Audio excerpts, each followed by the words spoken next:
Let's begin with this work by Abdul Abdullah titled Where the Clouds Are Far Behind Me.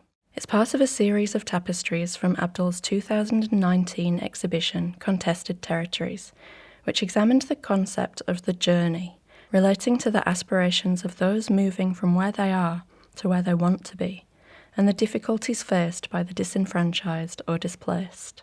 Abdul won the postcard show in 2014 with a work titled The Reintroduction of Australian Knighthood, which responded to the contentious move by Tony Abbott at that time to bring back the title of Knight into the Order of Australia.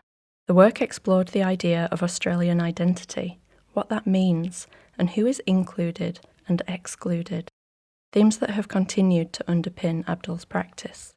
Robert Fenton has also explored Australian identity through his work over many years, very aptly including a vintage postcard design. This work, titled Where the Bloody Hell Are You?, references the Tourism Australia advert of 2006.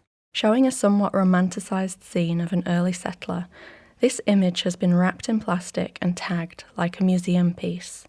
Robert's work often looks at the preservation and perpetuation of certain histories over others, an urgent concern for Australians as we still grapple with the events of colonisation.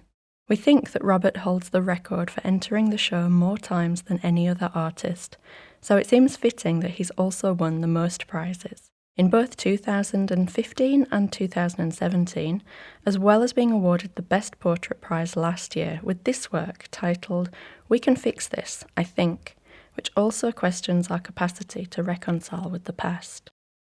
This year, of course, a number of the artists have submitted works that address social, political or environmental concerns, as 2020 has brought these into sharp relief alongside the COVID-19 pandemic. Penny Byrne's work, Pandemic Sonata in C Major, presents a sickly, saccharine scene including miniature Corona beer bottles and massive, overwhelming COVID-19 molecules. These have been added to a vintage Italian ceramic wall plaque, to which Penny has also added saturated colour and black gold emblazoned face masks. Byrne has said that this work is supposed to look hideous, reflecting the way she feels about the pandemic. Penny won the Linden Postcard Show in 2017, and her work was also selected to be turned into a postcard in 2015. Anna Hoyle's work also uses humour to address personal and societal concerns. Titled Specific Generalised Anxiety, this series of books has been designed and painted by the artist as an ironic and absurd play on the phenomenon of the self-help book, with titles such as Nesting Tables and Paranoia, and How to Smarten Up Your Investment Property with Smashed Avocado. This work lambasts the way that health and well-being have been commodified.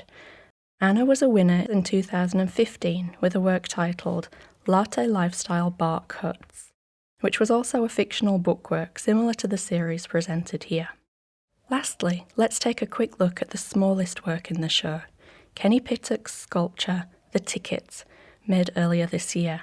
This work is part of a series of hand-sculpted ceramic replicas of paper items that are only considered temporarily important, such as improvised bookmarks, discarded shopping lists, and tickets for rides, like this one.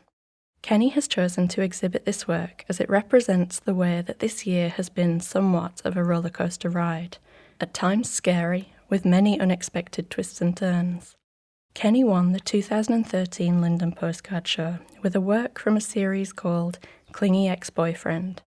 The work represents the artist's idea from the time that people were generally either slime balls or misery guts.